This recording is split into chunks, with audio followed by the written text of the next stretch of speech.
शमशानों में जल रही चिताओं को दिखाना, शवों को दिखाना, ये अपमान नहीं है।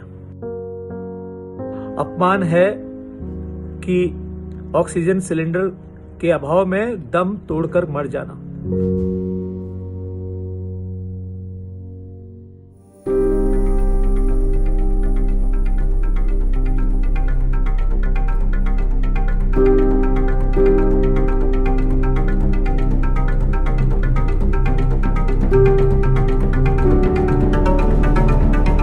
यूपी के चुनाव थे, इलेक्शंस थे यूपी में, तो प्रधानमंत्री ने वहां पे जो कैंपेन किया था, उस कैंपेन में प्रधानमंत्री ने अपने शुरुआती भाषण में ही जिक्र किया था कि अगर गांव-गांव में कब्रिस्तान बनते हैं तो गांव-गांव में शमशान भी बनने चाहिए। ये एक प्रधानमंत्री का भाषण था 3-4 साल पहले। और अभी जब कोविड की जो इतनी बड़ी दूसरी लहर आई, जगह जगह से शमशानों की तस्वीरें आ रही थी और एक साथ मास क्रिमेशन हो रहा था, तो उनको देख करके किसी को भी बहुत तकलीफ होगी।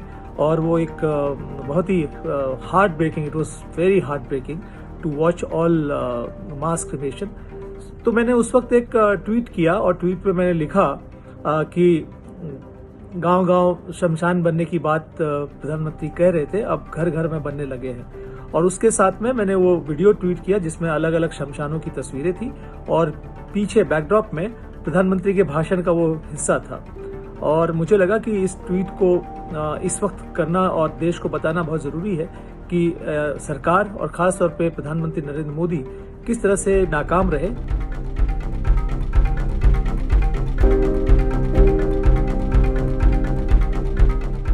ट्विटर बहुत दबाव में है और वो सिर्फ ऐसा नहीं कि सिर्फ मेरा ही ट्वीट ट्विटर ने डिलीट किया है, कई और ट्वीट डिलीट किए हैं। कुछ ट्वीट तो ऐसे थे, जैसे जो एक्टर है विनीत कुमार सिंह, उनका ट्वीट तो बहुत ही सामान्य सा ट्वीट था कि वो बनारस में है और उनको किसी के लिए मदद चाहिए, वहाँ टेस्ट नहीं हो रहे हैं। सरकार, भारत सरकार ट्विटर को अपने दबाव में रखना चाहती ताकि कोई भी व्यक्ति जो भी सरकार को लेकर क्रिटिकल है, सरकार को लेकर के चीजें लिख रहे हैं लोग, वो वैसा ना कर सके।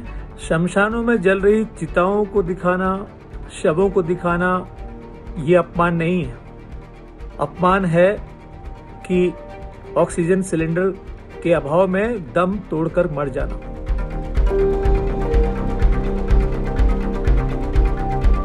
प्रधानमंत्री जी से मेरी विनती है कि आप जो आपको लेकर के क्रिटिकल वॉइसेस हैं, इंडिपेंडेंट वॉइसेस हैं, उनको चुप कराने के बजाय काश आप ये ध्यान दें कि अस्पतालों में ऑक्सीजन पहुंच रहे कि नहीं पहुंच रहे, अस्पतालों में बेड है या नहीं है, लोग बिना ऑक्सीजन के मर तो नहीं रहे, क्या उनको दवाइयाँ मिल रही है कि नहीं मिल रही है।